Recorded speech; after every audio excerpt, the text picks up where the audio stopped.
It is currently 6:45 in the morning and we are doing a hike up in the Green Mountains. I only started about 5 minutes ago and I'm already out of breath.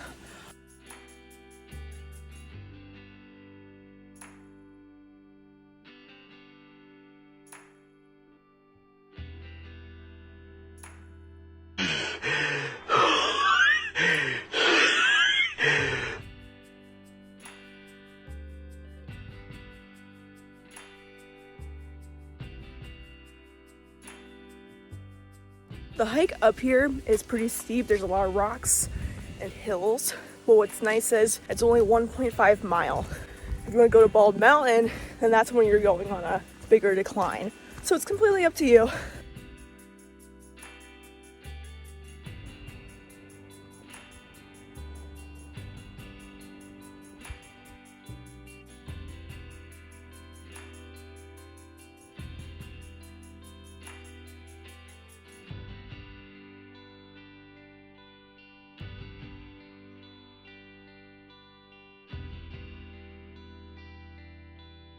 This trail is steep and has a lot of rocks.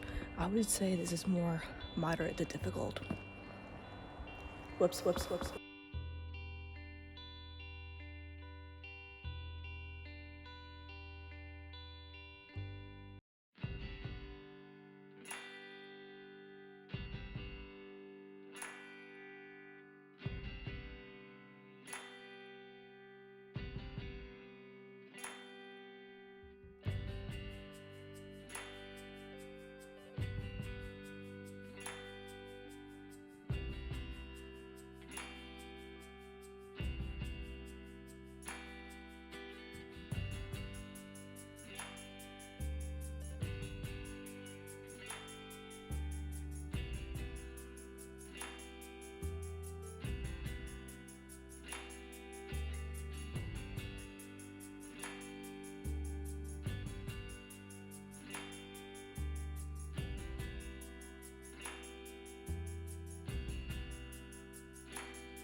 Very windy.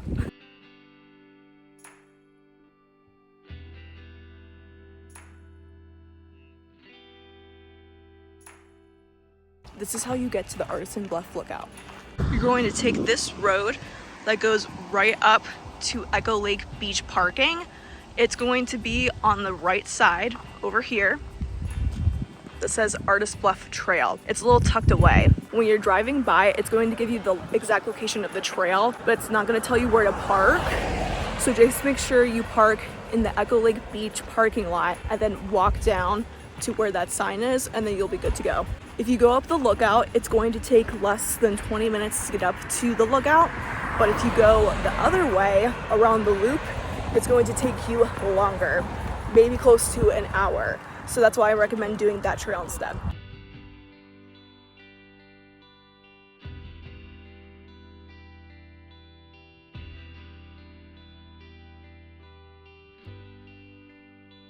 I got here early and there was still a lot of people.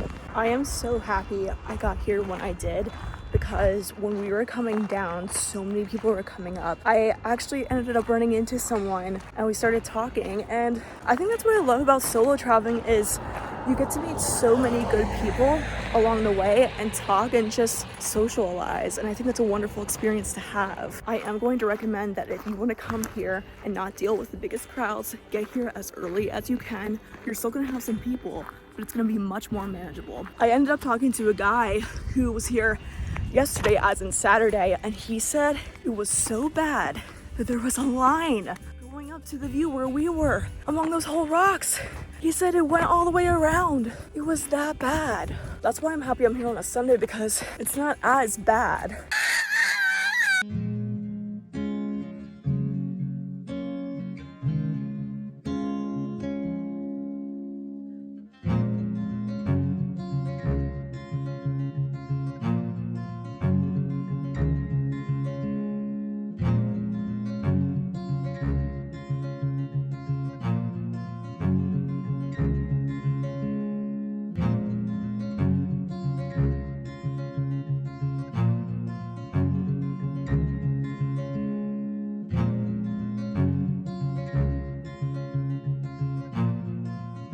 to switch over to a raincoat because it started to rain. Isn't this place crazy? Everywhere you go, there's a mountain, and then another mountain, and then another. It's no wonder people want to come visit here. It is simply gorgeous. This place is so big that you have to take transportation buses where they pick you up at a specific exit, and then they ask, hey, where are you going? And then they'll take you to that spot for you, because some parking lots are so packed that there's no spot for your car, or it's just easier to get around, because if you don't, then you gotta walk, and no one's gonna be walking up and down all these mountains. I was not expecting this. I wasn't even planning on coming up here at first. I was gonna do somewhere else down south, but then I saw the views. I'm like, I gotta go see this for myself, and I'm so happy that I did, and you're here with me. If you have been following me since Vermont, you've most likely noticed that I am traveling by myself. But a lot of people like to travel with others, which I completely understand. But you might be wondering, why are you traveling by yourself? Don't you get lonely? What is it like? And I'm here to explain to you what it is like.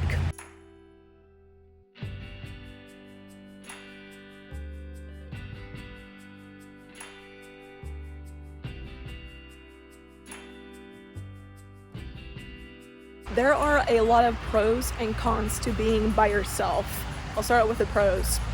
You don't have to worry about anyone but yourself. You can do what you want and on your time, and you can check everything off your list. There's been a couple times where I've gone to places and I was with other people and they said, oh yeah, we'll do this, this, and this, but then we never get to it, and then I get disappointed. So when you're by yourself, you can make sure you do specific things so then you can achieve your goals or dreams that you have for traveling. Another point is the fact that you really get to discover who you are as a person while you're traveling, because it's just you and you're alone with your thoughts. So you have the opportunity to really get to know yourself, what you like, what you don't like about traveling.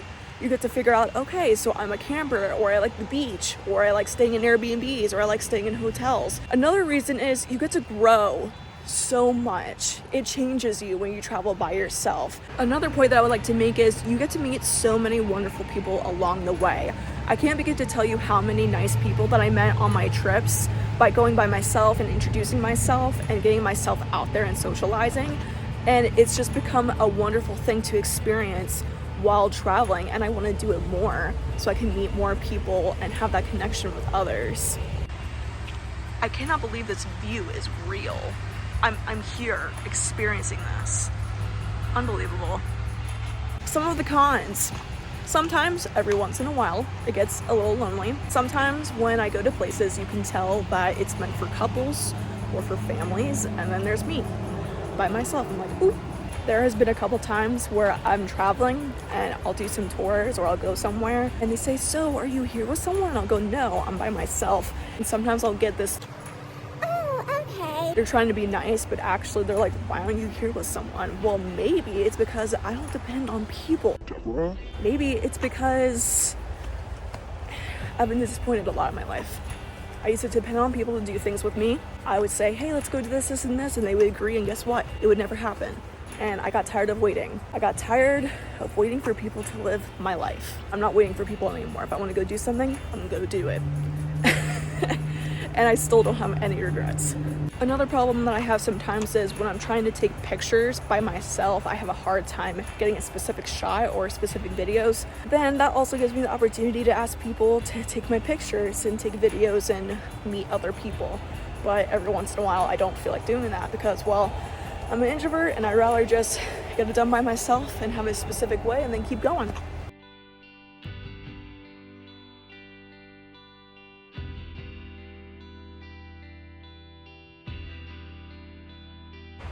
The history behind this place is so interesting. Apparently the early settlers often camped around this lake that I showed you guys. It used to be called, what was it called? Profile Lake. But it was also known as Old Man's Mirror and the Old Man's Washbowl back when they first found this place.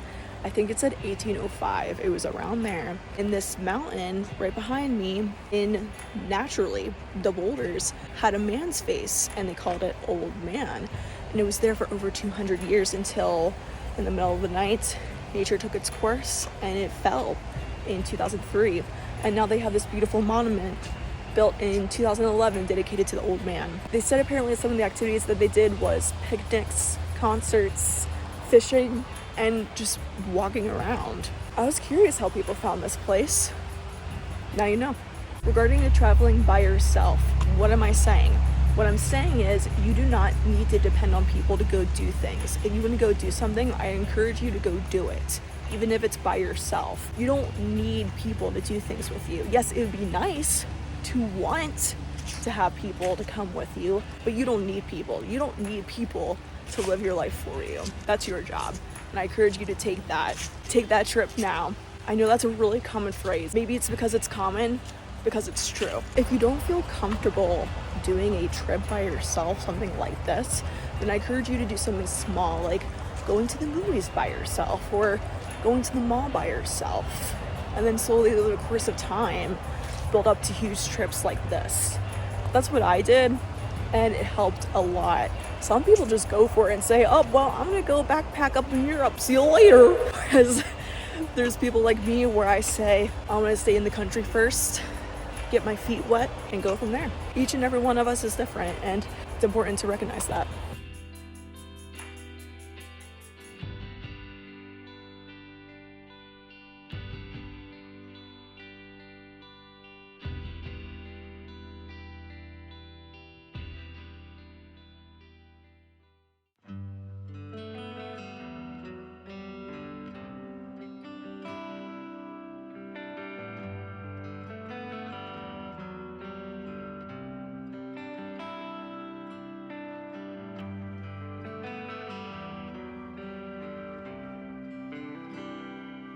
I am starving, so we're gonna get something to eat and then we'll head out to another place.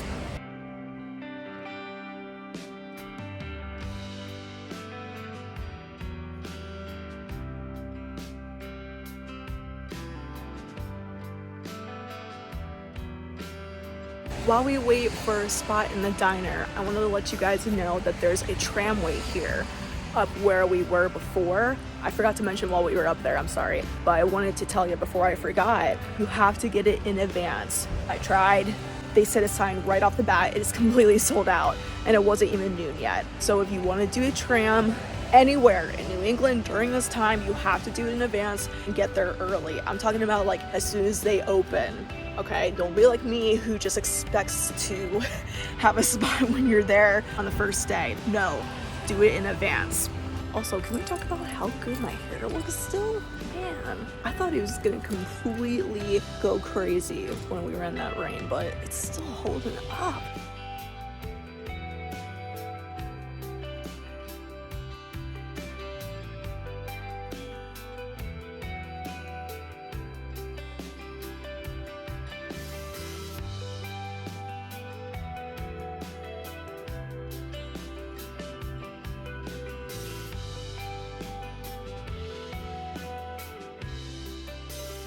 That was some of the best breakfast I have ever had. Oh my gosh, that was delicious. I highly recommend coming to this place in New Hampshire. It's like the classic diner feel, and I love it. Another perk about traveling by yourself is you never have to wait for a table for that long, because it's just yourself. When I got into Arnold's, I maybe waited for, I don't know, like 5 to 10 minutes because I was by myself, whereas a huge party can wait up to 20 minutes or more.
Learning about the railroad was so interesting.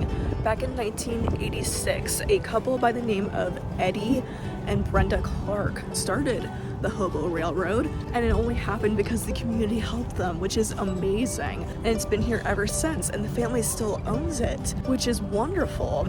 The view was so calming, and it was enjoyable. And our conductor was really funny. He was giving us some really cool facts about the railroad and New Hampshire. He said that apparently you can still see moose up here past the White Mountains, which we were in. I didn't see any, but I didn't know that could still happen in New Hampshire. I just thought it was in Vermont, but that actually makes a lot of sense because they're right on the border of Canada, so that was really interesting to figure out. What I did want to say is this is more of a family environment. There were a lot of kids on board, so this is something to do as a family. All the train does is just goes down past Woodstock to this golf course, and then it comes right back. It's maybe less than 2 hours. It was a nice rest stop for me just to take a break and not go hiking. Now we're gonna head out to the last location of the day. I am extremely excited. I've been wanting to do this whole day. I wanted to wait until the end because it's on the way to my next location, my next stop. So it just made sense to make it the last destination of the day so I didn't go back and forth. Let's go. I just finished struggling at my GPS because she said that there is an unusual amount of heavy traffic. Well, Deborah, it's not unusual. It's just heavy traffic because of tourism.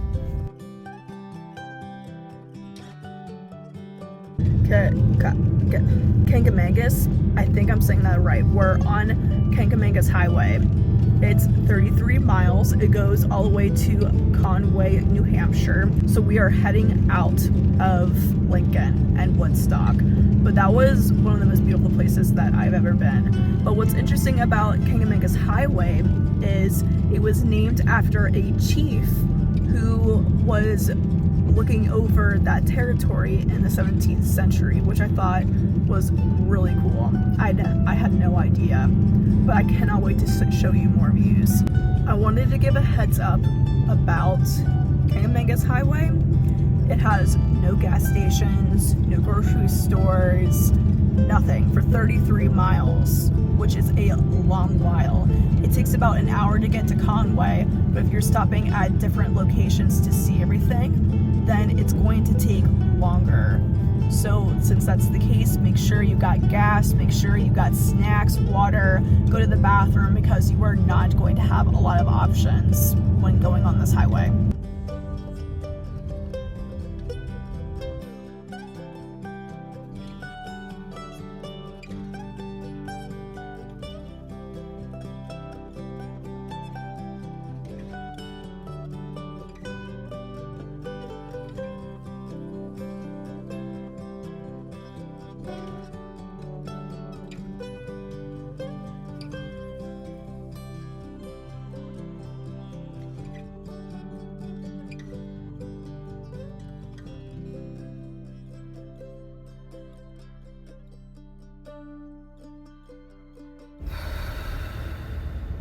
I thought this was going to be better, but like I said, it's 33 miles. I'm currently on a mile 25, and I have been in traffic for over an hour and a half.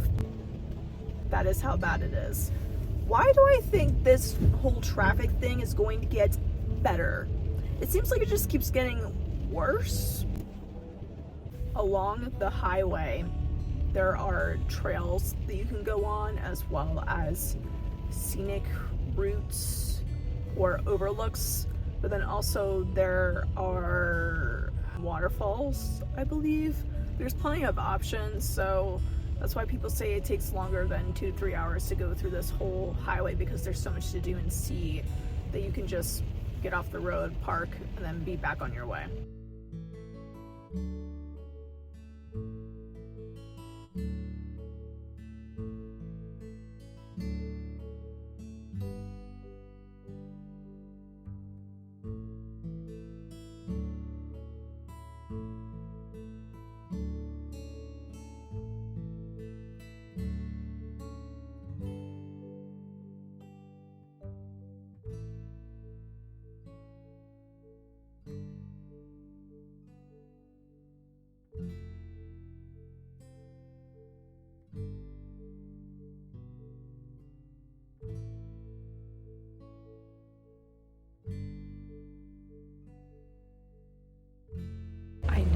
was gonna get this bad.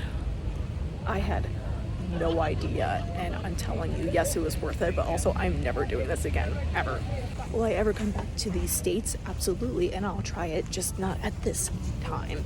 Worst mistake ever. Good news, the way, never mind. I was gonna say the way back got better, but It did not. it always deceives you. There's a gap a little bit in traffic and you think, oh yeah, it's a really good way down, and then you go up a little bit of a hill and boom, more traffic.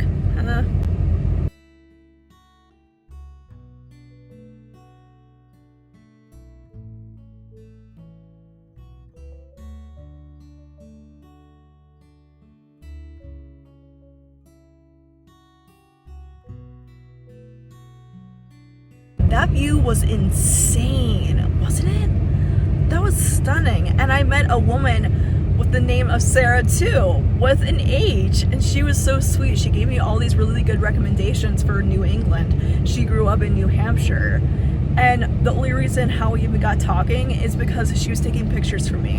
And that's what I'm talking about, y'all. Like, you'll meet such good people and just start small talk and start good conversations just because you ask them to take a picture of you, or just sparking up conversation just because. It's wonderful.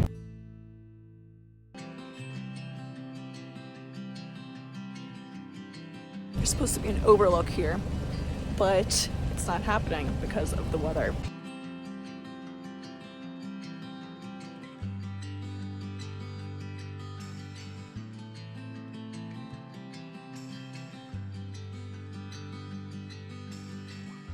Finally, after 9 miles, we are doing normal driving now. No back-to-back traffic. I talked to Sarah, like I told you before, and she told me that this time last year was way worse. It was hundreds of people everywhere, and the only reason it wasn't as bad is because of the weather, because it's raining out. That's the only reason. And I thought this was bad. I mean, it was still bad, don't get me wrong, but just imagining it being worse.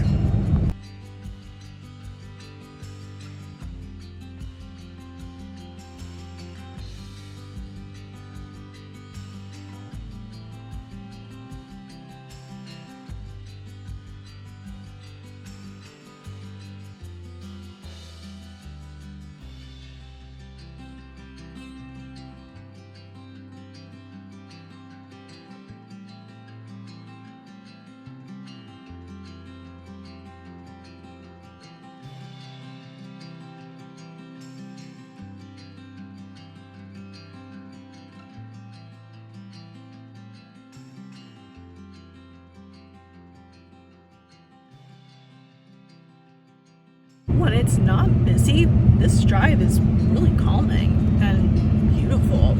I understand why people want to come here and experience this. It's a great way to clear the head for a little while. I am hangry. If I don't eat soon, bad things will happen. The girl that I met on the trail, Sarah, she gave me this recommendation and I'm really excited to try it. Let's go check it out.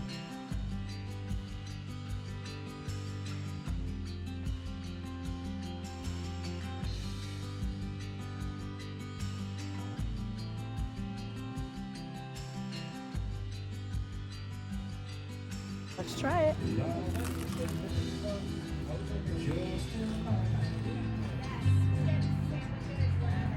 This is so good. So worth it. And with that, I am going to head out. I am exhausted. I have more traveling to do tomorrow to my next location. Don't forget to check out my last video, and I will see you soon on the Tube Friends.